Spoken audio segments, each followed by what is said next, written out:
Hi, welcome back. என் வழி தனி வழி ட்ராவலாக். இன்றைக்கி நம்ம எங்கே வந்திருக்கோம்னு பார்த்தீங்கன்னா, செய்யார் தாலுகாவில் இருக்கிற உக்கல்ற கிராமத்தில் காமாட்சியம்மன் கோயில் ஒன்று கட்டியிருக்காங்க. ஸோ அந்த கோயிலை தாங்க நம்ம இன்றைக்கி விசிட் பண்ண வந்திருக்கோம். ரொம்ப வேறு லெவலில் இருக்குன்னு சொன்னாங்க. ஸோ அந்த கோயில் நம்ம நேரில் விசிட் பண்ண வந்திருக்கோம். வாங்க கோயில் எப்படி இருக்குன்னு போய் பார்ப்போம். இந்த கோவிலோட லொக்கேஷன் எக்ஸாக்டாக எங்கே இருக்குது அப்படின்னு பார்த்தீங்கன்னா, செய்யார்லேருந்து ஒரு 20 கிலோமீட்டரோ, காஞ்சிபுரத்துலேருந்து ஒரு 20 கிலோமீட்டர் லொக்கேஷனில் தாங்க உக்கல்ன்ற ஒரு கிராமம் இருக்குது. அந்த கிராமத்துலேருந்து ஒரு 2 கிலோமீட்டர் உள்ளே போனீங்கன்னா அந்த கோயில் நம்மளுக்கு வந்துடுவாங்க. அதாவது காஞ்சிபுரம் டு வந்தவாசி டுவர்ட்ஸ் போகிற வழியில் ஹைவே மாங்கால் கூட்டோட வரும். அதுக்கப்புறம் கூழாந்தாங்கல், அதுக்கப்புறம் உக்கல்ன்ற ஒரு கிராமம் ஒன்று வரும். ஸோ அங்கேருந்து ஜஸ்ட்டு நீங்கள் 2 கிலோமீட்டர் உள்ளே போனீங்கன்னா போதும், இந்த உக்கல்ன்ற ஒரு ஊர் வந்துடும். அங்கே போர்டே போட்டிருப்பாங்க, ஸ்ரீ காமாட்சியம்மன் திருக்கோயில் செல்லும்படின்னு போர்டு போட்டிருக்கோம். தெரியாதவங்க ஃபஸ்ட் டைம் வரவங்க இந்த போர்டை நீங்கள் பார்க்கலாம். ஸோ இங்கேருந்து நீங்கள் உள்ளே போனீங்கன்னா ஒரு ஜஸ்ட் ஒரு 2 கிலோமீட்டர் வந்தால் போதும், கோவில் நம்மளுக்கு வெளியவே தெரிய ஆரம்பிச்சிருங்க. கருங்கற்களால் செய்யப்பட்ட இந்த கோபுரத்தோட அழகை சொல்ல வார்த்தையே இல்லைங்க. ஏன்னா நாங்கள் போனது ஒரு 4:30-5 மணின்றதால மாலை வெயில் இந்த கோவில் கோபுரத்தில் பட்டு என்னை இன்னும் கண்ணுக்கு குளிர்ச்சியாகவே இந்த கோபுரம் நம்மளுக்கு காட்டுச்சு. இந்த மாதிரி ஒரு அழகான இடத்த செய்யார்கிட்ட நான் இது வரைக்கும் பார்த்ததே இல்லை. இப்படி ஒரு அழகான கோயில் உண்மையாகவே ரொம்ப சூப்பராகவே இருந்தது. உலகத்திலேயே வேற எந்த கோயிலையும் நடக்காத அதிசயம் இந்த கோயிலில் நடக்குதுன்னு இங்கே ஒரு பேச்சு சொன்னாங்க. ஸோ அதை பற்றி விசாரிப்போம். இந்த வீடியோவை ஃபுல்லாக பாருங்கள். கோயிலோட என்ட்ரன்ஸே செம்ம பிரம்மாண்டமாக இருக்குங்க, வேறு லெவலில் இருக்குது. ஸோ கோயில் உள்ள தான் நம்ம இப்போ போகிறோம். ஃபஸ்ட் டைம் இந்த கோயிலுக்குள்ளே நாங்கள் வந்திருக்கோம். கோயிலோட பேக்ரவுண்ட் வேறு லெவலில் இருக்குது. வாங்க கோயில் உள்ள போய் பார்ப்போம்.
கிட்டத்தட்ட 25 வருஷம் பழமை வாய்ந்த கோவிலுங்க இங்கே காமாட்சியம்மன் கோயில். அதாவது 25 வருஷம் முன்னாடி வெறும் 40 அடியில் இருந்த கோவில் இன்னைக்கு 3.5 ஏக்கரில் திரு சங்கர் குருஜியும் மற்றும் காமாட்சியம்மன் டிவோட்டிஸும் சேர்ந்து கட்டப்பட்ட இந்த மாடவளம் ஸ்ரீ காமாட்சியம்மன் திருக்கோவில் தான். கிழக்கு ராஜகோபுரம் 73 அடியிலையும் வடக்கு ராஜகோபுரம் 72 அடியிலையும் இந்த கோவில் முழுக்கவே கருங்கற்களாலவே ரொம்ப சிறப்பாகவே கட்டியிருக்காங்க. இந்த கோவிலில் காமாட்சியம்மன் மட்டும் இல்லாமல் சிவன் தவ வடிவில் சந்திரமௌலீஸ்வரரும் நம்மளுக்கு காட்சி அளிக்கிறாரு. மேலும் விநாயகர், முருகர், பைரவர், தன்வந்திரி போன்ற தெய்வங்களும் மிக பிரம்மாண்டாவே அழகா நம்மளுக்கு காட்சி அளிக்கிறாங்க.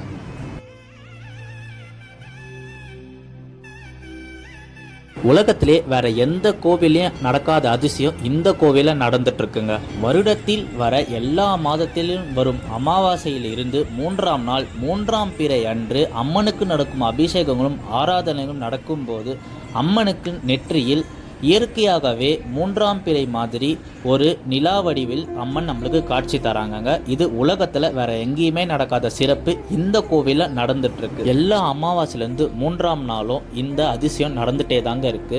இதே மாதிரி அம்மன் நம்மளுக்கு அந்த டைமில் காட்சி அளிக்கும் போது நம்மளோட பண கஷ்டமோ இல்லை நம்மளுக்கு வேற ஏதோ கடன் தொல்லையோ இல்லை குழந்தைகள் படிப்பில் கொஞ்சம் சோர்வாக இருக்காங்க அப்படின்னும் போது இந்த மாலை நேரத்தில் நம்ம போய் அம்மனோட அருள் நம்மளுக்கு கிடைச்சிது அப்படின்னா நம்ம வாழ்க்கையில் வளர்ப்பிறை மாதிரி அம்மனோட அருள் நம்மளுக்கு என்னைக்கு என்றைக்குமே கிடைக்கும் அப்படின்றது இந்த ஊர் மக்களோட ஐதீகமாகவே இருக்குங்க. தினமும் மதிய நேரத்துலையும் மாலை நேரத்துலையும் அம்மன் அருளில் அன்னதானமும் அங்கே வரும் பக்தர்களுக்கு வழங்கப்படுது. நீங்கள் யாருன்னா செய்யார் பக்கத்துலையோ இல்லை காஞ்சிபுரம் பக்கத்துலையோ இல்லை சென்னையிலேருந்து டுவர்ட்ஸ் வந்தவாசி இல்லை பாண்டிச்சேரி போகிறவங்களா இருந்தால் வழியில் இந்த கோயிலை கண்டிப்பாக பார்த்துட்டு போங்க. ரொம்ப அழகான கோவிலுங்க, மன அமைதியை கண்டிப்பாக உங்களுக்கு தேடித்தரும். இந்த விலாகை இதோட முடிச்சுக்கிறோம். இந்த மாதிரி நிறைய கோயில் விலாகம், நிறைய அதிசயமான கோயிலை பார்க்கணும் அப்படின்னா நீங்கள் கண்டிப்பாக என் வழி தனி வழி பேஜை சப்ஸ்கிரைப் பண்ணிக்கோங்க. பக்கத்துலேயே பெல் ஐக்கான் இருக்கும், அதையும் ப்ரெஸ் பண்ணிக்கோங்க. இதை விட நம்ம சூப்பராக இன்னொரு கோயிலை நம்ம பார்ப்போம். Thank you, bye by.